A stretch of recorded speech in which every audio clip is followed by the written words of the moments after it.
what's up? This is Neil from 3 Days Grace, and you are listening to Rock'n'Ternal. We've recently announced the US headline tour taking place throughout June and July. Are you excited for it? Yeah, absolutely. We just got home. We did some West Coast U.S. touring, and we just got back from Brazil and Argentina, which was a great time. So I'm at home for a couple weeks up in Canada, but really looking forward to the summer. We're heading over. We're doing a bunch of stuff over in Europe and UK, and then back to the U.S. And so it's the new record just came out, so it's go time for us right now, and it's amazing to put out a record and see it surface on this level, and then get to go out and deliver it live. It's the reason why we do what we do. The live show is everything to us. Cool. Nice. Yeah, sounds like your single "I Am Machine" came out on the 27th of April, and it's had such a huge and amazing reception already. That must give you a lot of hopes for the album "Human" that's coming out very soon. Yeah, absolutely. I mean, it's to see things, kind of just being, well received overseas as well. We haven't really released a lot of records, outside of North America. So it's a really exciting time for us right now. A lot of doors have opened for us globally, and it's very gratifying, and we don't take it for granted to when you put something out and it becomes well received, and first and foremost, we're a live band, and to travel the world and get up on stage in front of so many people and festivals and stuff, it's an adrenaline rush that you become addicted to, just like anything else. And there's no feeling like it when you get up on stage, especially a large festival where there's a sea of people, singing your songs. Yeah, that's awesome. Like you said, with festivals as well. You're playing Download Festival over here in the UK. Are you looking forward to that? I've been waiting to play Donington my whole life, actually. There's so much history there, and so it's legendary. And but yeah, when we got the call that we're playing Download, we were really, really excited. So it's going to be awesome. Can't wait. Oh, like you're saying, you New Jules opening across Europe and stuff like that. Is there any possible hopes in the future for a UK European tour in the future, or? Yeah, absolutely. I mean, we've just seen sort of a really a lot of push, over there to kind of have 3 Days Grace come and do a proper tour, and I think the fact that we're coming over and doing doing Download and then Rock am Ring and Rock am Park in Germany, and then several other festivals across Europe, I think that's going to set the tone for us to be able to come back and do a proper headline 3 Days Grace tour. I love touring over there. It's when I was a teenager, I backpacked across Western Europe and the UK, and I was and I did it again a few years later, and it's such a cool vibe over there. People are very passionate about the art and music, and it's got such a rich history. It's cool to travel over there, but to be able to travel and call it work, if you will, and be able to get to play rock shows every night is pretty awesome. So yeah, as soon as we can dial that up, we'll be over there for sure. That's awesome. What can we all expect from your festival performances? Will there be some older songs as well as newer stuff, or is it a bit of a mix? Yeah, we're playing a mix. We're playing 4 or 5 new songs, and there's definitely a new energy born in 3 Days Grace. With Matt on lead vocals, he brings this new aggressive energy, and the new record is a little heavier than some of our more recent records. We tried to, we kind of wanted to make a record that was reminiscent of what we did, on the first 3 Days Grace album, where the music was a little heavier and it was very directly dark emotion, and we really dug deep into our psyche to write songs that really hit hard emotionally and really are a reflection of our, of real life situations that we've gone through and stuff. And so, when we play those songs live with a real heavy tone, the heavier songs seem to go over really well in a festival environment. People kind of just go crazy, and we feed off that energy. Speaking about your debut album and your earlier stuff, which went platinum and was huge, in this album you've worked with Gavin Brown, who produced your first ever album. What was that like, and how did it come around? It was really great to reconnect with Gavin. He was very instrumental in the beginning in helping us sort of find our way and define our sound, and really helping us, determine what 3 Days Grace really stood for and what we wanted to sing about and write about. We've always been a very collaborative band. We all write lyrics and melody and music together.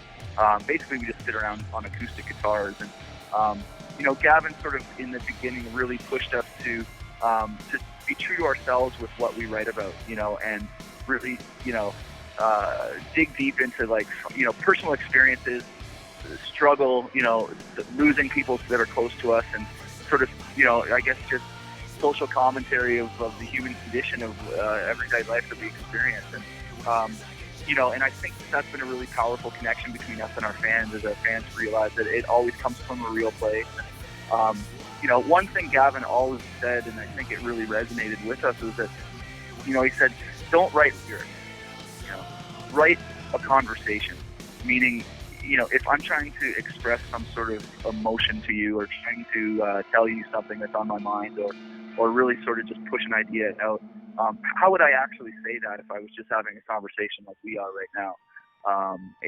When we in a song, rather than trying to write something that's so cleverly poetic, rhyming scheme, artsy, that it's a little bit forced. And I think we kind of really we recaptured that, of just really kind of just having a conversation in our music. And I think that becomes a powerful thing from a listener's perspective, because it just feels more real, because it is more real. Just kind of just really saying it like it is. Definitely, yeah, you could definitely hear that when the album's over. We had to listen to it. What were the hopes for the album as it was being written?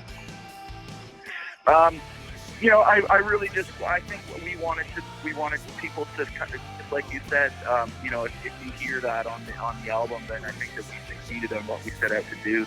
Meaning, sort of just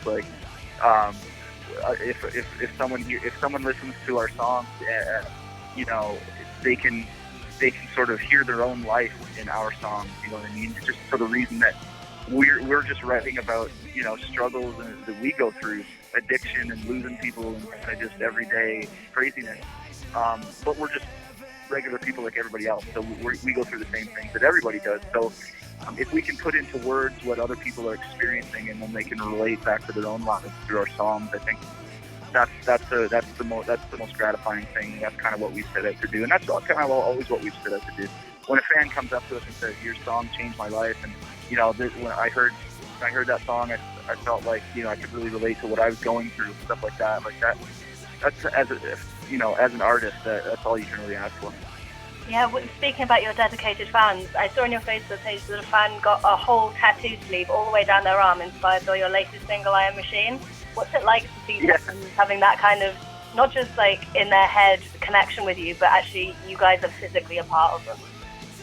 Yeah, it's unbelievable. It's surreal, really. I mean, I think that just the fact that we have that ability to connect and to be a part of people's lives on that level is we're very fortunate to be in that position. And it's cool because I'm a music fan as well, obviously, and the bands, I mean, growing up, the bands that I were into, or the bands that I'm still into, I worship the ground they walk on. I mean, I just the whole mystery of the whole thing, and just they were such a part of my life and such a part of my, growing up. Even, songs that I was listening to on repeat when I was 16, when they come on, I still feel, it takes me back to those times, and what else in the world can do that for you? You know what I mean? So to see us sort of being out on the other side and making that connection with fans who are passionate it's pretty awesome. We're very fortunate to be able to have that. Definitely. Do you have have you had the chance before to meet any of the fans while you're on the road? Oh, every day. Yeah, we do.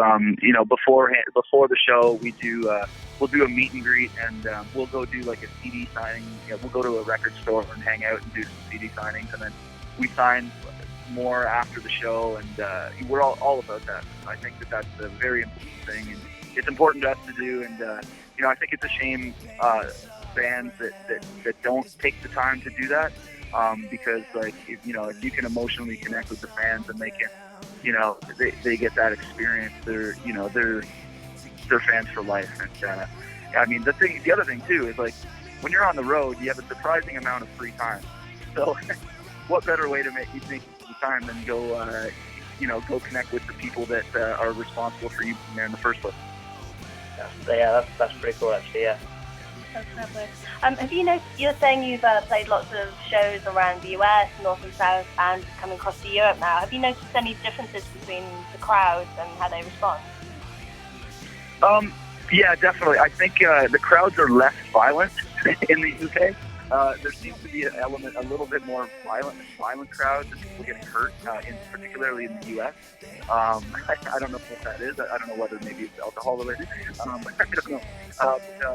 I think that there's definitely a very open-mindedness to music and different genres in the UK, in particular in Europe, where people, where you might listen to